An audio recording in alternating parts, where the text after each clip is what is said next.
ናታን አማዬ ለዚህ ተዘጋጁ።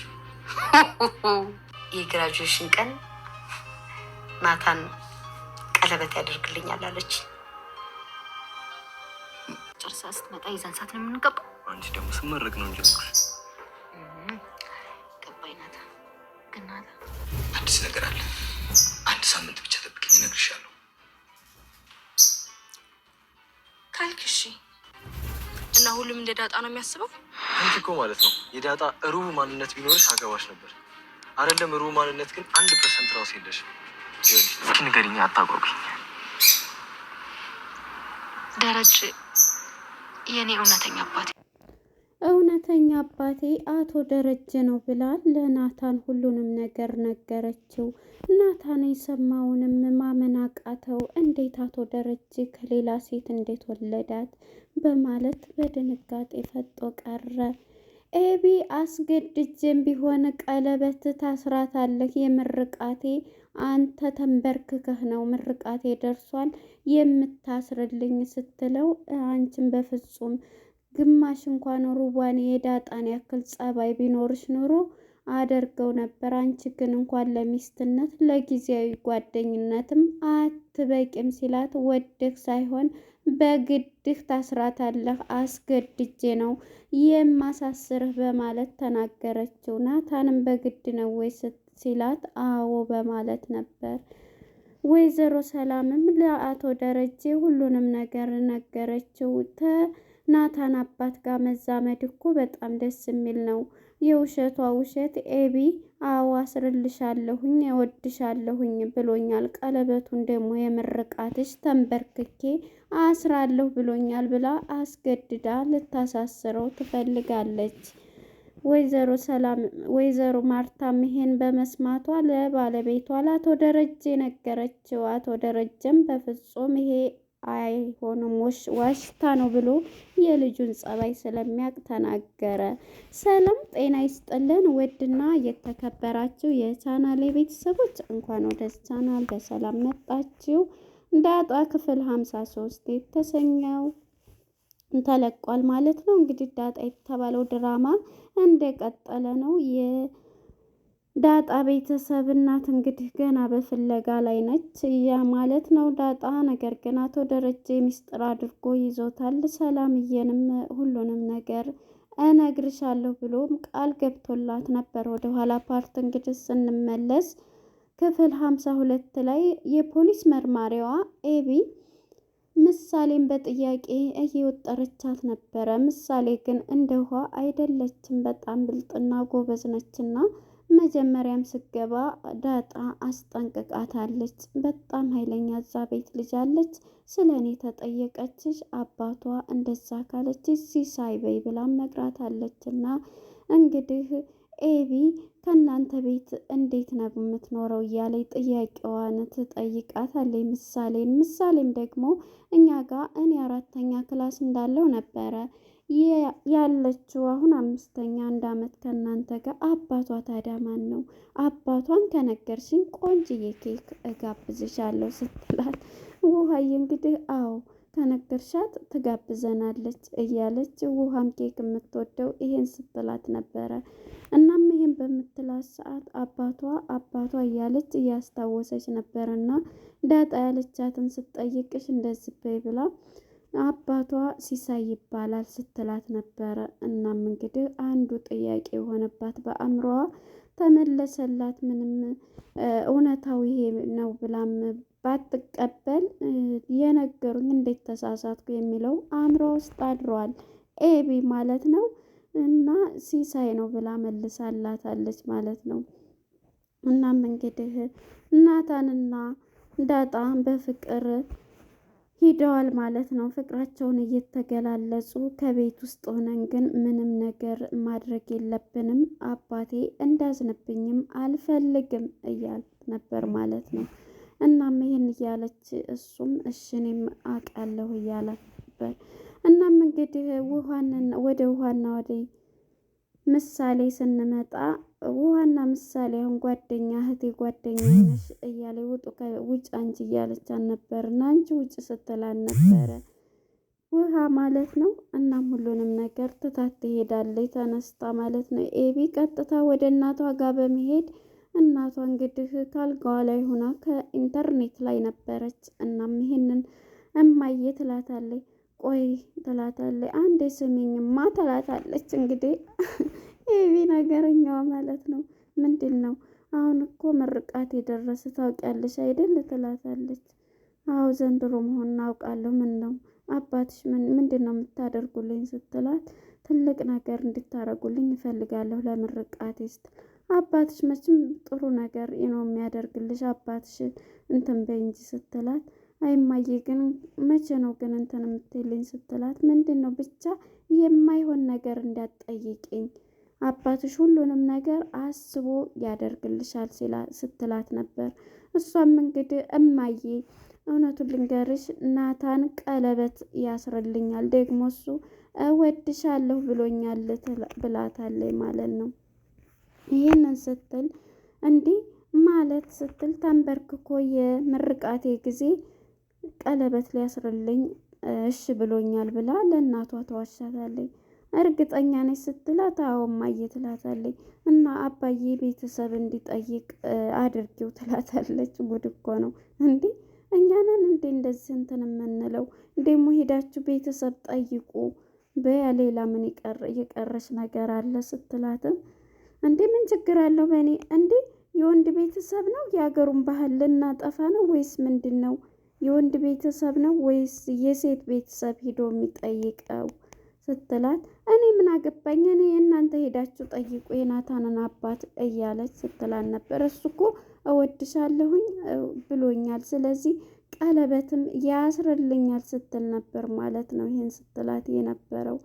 እናም ይሄንን የሰማችው ወይዘሮ ማርታ ግራ በመጋባት እንግዲህ ስነ ስርዓት ያዥ እሱ ግን የሚወድሽ አይመስለኝም ብትላትም እወድሻለሁ ብሎኛል ደግሞ ነግሮኛል ብላ ለእናቷ ተዋሻታለች። እሺ በቃ ሂጅ ስትላት፣ ይሄን ካላደረጋችሁ ግን እኔ ራሴን ሲጥ አድርጌ ነው የምገለው ራሴን አጠፋለሁ ስትላት፣ ወይዘሮ ማርታም ትጮህባታለች ማለት ነው። በዚህ የተነሳ እንግዲህ ጮህባት ወጣ ትሄዳለች ስርዓት ያዥ ብላ ማለት ነው። እናም እንግዲህ ናታንና ዳጣ በፍቅር ቆይተው ቤታቸው መጥተዋል ማለት ነው። ቤታቸው ተመልሰው እንግዲህ እየተጫወቱ ነው ሁሉም ሶስቱ አራቱም ማለት ነው። እና ውሃ መቼም ውሃ ናትና እየተጫወቱ መጨረሻ ላይ ማየት አይቻልም ስትባል ውሃም ደግሞ ማየት የለም ተብላ ነገር ግን እያየች ነበረ። እንዴ ቀጥቅጣችሁ ልገሉኝ ነው እንዴ? አይቻለሁ ዳጣ ናት የመታችን አይደለውም ስትላት፣ አይ እኔ እኮ አይቻለሁኝ ስትል ነበር። ካየሽ እኮ እንዳውም ትቀጫለሽ፣ ምክንያቱም ሕግ ጥሰሻል ብትባልም እንብዬው ትልና ናታንም እንግዲህ ሲቀጠቅጡት አላቅ ሲል፣ እንዴ በቃው በቃ የመታችው እኔ እናንትና አልመታንህም እኔና ምሳሌ መጀመሪያ ብላ በቃ መጨረሻ ላይ ዳጣነች ስትል ነበረ። እናም ይሄንን ብላ መጨረሻ እንግዲህ በቃ ወንድሜን ጠፍጥፋችሁ ልገሉት ነው እንዴ ብላ ጨዋታውን ታፈርሰዋለች ማለት ነው ውሃ። እናም እንግዲህ ይሄንን እንትን ካሉ በኋላ ወደ ወይዘሮ ማርታና አቶ ደረጀ ጋር ስንመጣ አቶ ደረጀ ሁሉንም ነገር ወይዘሮ ማርታ እየነገረችው ነበረ። እሱም እንግዲህ ልጃችን መቼ ነው የሚመጣው የናታን አባት ስትለው፣ የናታን አባት ደውሎልህ አያውቅም እያለች ጥሩ ሰው መስላ እያወራችው ነበር። እንዴ ደውሎልኝ ነበር የናታን አባት እኮ ባለውለታዬ ነው ጥሩ የአባት እንትንነት ያለው ነው እያለ ሲነግራት ነበረ። ከነሱም እንግዲህ አንድ ቤተሰብ መሆን እኮ ደስ እንዴት ያስደስታል ይላል። እንዴ አሁን ታዲያ ቤተሰብ አይደለን እንዴ ቢላትም፣ አይ ናታንና ኤቢ ተጋብተው ወንድ ልጅ ከሱ ወልዳልኝ ወንድ ልጅ እያለች እናት እንግዲህ ማንም የሚወደውን እንዳገባለት ይፈልጋል። ነገር ግን ደግሞ ያ ወንድ ልጅ ካላፈቀራት ግድ አግባ አይባልም ማለት ነው። እና ወይዘሮ ማርታ ይሄን እያለች ለዚህ ነው ጠጋ ጠጋ እያልሽ እሱን ስም እንደዚህ እያልሽ ስትይ የነበረው እንዴ? እሷም እኮ እንግዲህ ምርቃቴ ደርሷል፣ ስለዚህ ቀለበት እንዲያስረልኝ ስትል፣ እንዴት ነው እሷን ደግሞ ፍጹም አይወዳትም። ኤቢ ጥሩ ልጅም አይደለኝ ሊወዳትም አይችልም። እራሱ ቢወዳት እንደዚህ እንኳን ቢል አልፈልግም እንዴ ደሬ ለምን ስትለው እኔ የልጄን ጸባይም መቻጣሁት ምንም ቢሆን ልጄ ናት። ነገር ግን በማይወዳት ወንድ አግብታ ስትሰቃይም ማየት አልፈልግም። እንደ አባትነት ምንም ቢሆን ወልጃት አለሁኝ። ስለዚህ የእሷን ደግሞ ክፉ እንትን መሆን ጥሩ ትዳር ይዛ እንድትኖርና ከሚወዳት እንድትኖሪ ናታን ደግሞ ከሷ ምንም ነገር እንትን የለውም። ምክንያቱም ጸባይም ሁሉም ነገር የላት ብለዋል። ወደኋላ ፓርት እንግዲህ ስንትን ስንል ዳጣና ናታን ሲያወሩ ሰምተዋል። መቼ ነው እንደዚህ ናፍቀሽኛል እንደዚህ ነው ሲል ከበር ላይ ሲያዳምጥ ስለነበረ የሚያፈቅረው ደግሞ ናታን ዳጣን እንደሆነ አቶ ደረጀ ቢሸውዱትም ሰምቷል ምስጢራቸውን። እናም ይሄንን ሲል ፍጹም አይወዳትም። ቢሆንም ደግሞ እንደ አባትነት ይሄንን ደግሞ የወንድ ቤተሰብ ሂደን ይሄንን ልንልስ ነው እያለ አይቻልም ብሎ አቶ ደረጀ በጣም ይቆጣሉ። እናም በቃ ተው ደሬዋ በቃ ተው ብላ ታረጋጋዋለች ማለት ነው። ወይዘሮ ማርታ ሁሉንም ነገር እንደዚህ ካለ በኋላ እሱ እንደውም እውነቱን ልንገርህ ራሴን አጠፋለሁኝ ናታን ካላገባይ ብላኛለች እና ይህን ስትል ዝም አልሻት? አይ ጮኬባታለሁ። እንዴት ዝም እላታለሁ? እሷማ ጠግባለች። በቃ መመታት አለባት እያሉ አቶ ደረጀ ይህን ሲል ነበረ። እንግዲህ ማነች ሰላም ደግሞ አሁን መውለጃዋ ደርሷል። ሳምንት ነው የቀረኝ፣ ትንሽ ቀን ነው። ስለዚህ የልጄን ነገር ከመውለዴ በፊት ልትነግረኝ ቃል ገብተሃል እና ንገረኝ ብላ አሁንም ጥያቄዋን አቶ ደረጀ ላይ እንዳፈጠጠች ነው። እባክሽን ጊዜ ብቻ ስጭኝ፣ ሳምንት ብቻ፣ ሁሉንም ነገር ከመውለድሽ በፊት እነግርሻለሁ። ነገር ግን አደራ ለማርታ እንዳትናገሪ ይላታል። አቶ ደረጀም እሺ ችግር የለም በፍጹም አልናገርም ብላ ተነግረዋለች። እናም ወደ ኤቢና ወደ ናታን ስንመጣ እንግዲህ መጀመሪያ ዳጣ ሁሉንም ነገር የምነግርህ ከዚህ ግቢ ሆነን ሳይሆን ከግቢ ወጥተን ነው። ስለ ቤተሰቦችሽ እንድነግሪ እፈልጋለሁ በሚላትም ሰዓት እንዴ ለምንድን ነው አንተ እንደዚህ ለቤተሰብ ከኔ ቤተሰቦች ምን ፈልግ ነው እንደዚህ የምትለው እንዴ? ካሁን በኋላ እኮ ሚስቴ ነች፣ ስለዚህ ማወቅ አለብኝ እኮ ይላታል። ስለ እናቴ አላቅም ስትለው ነበርና በቃ ንገሪኝ፣ አሁን ዛሬ እንደውም ልነግርኝ እፈልጋለሁ ሲላት እኔ ሌላ ታሪክ ትልቅ ታሪክ ነው ያለኝ። ስለዚህ እዚህ ስነግር ፔንት ሰርተ ደግሞ አቶ ደረጀና ማርታ መጥተው ሌላ ታሪክ ይፈጠር እያለችው ነበርና ሁሉንም ነገር እምነግርህ በሌላ ጊዜ ነገ ስትለው እሺ በቃ ቃል ግቢልኝ ብሎ ቃል ያስገባታል ማለት ነው። እናም ቀጠሯቸው ስለደረሰ እሷ ቀድማ ወጥታለች እና ኤቢ ሲወጣ ትከተለዋለች። ኤቢ ደግሞ የት እየሄድክ ነው? ዳጣ ስለሄደች ነው ዳጣን ጋር የምትሄደው፣ ከዳጣ ነው ፉክክር ትለዋለች። እንዴ ምን አገባሽ? እኔ ዳጣ ትሄድ አትሄድ ምንም አያገባሽም እንዴ?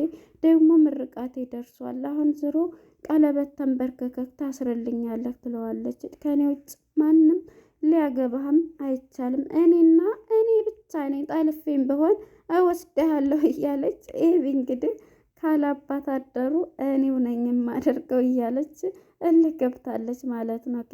ዳጣ ፉክክር እሱ ደግሞ ዳጣ ነው ፍቅር ያለበት እና በዚህ ላይ ነው። እናም እንግዲህ ዳጣ ወጥታ ሁሉንም ነገር ከበር ነበረች።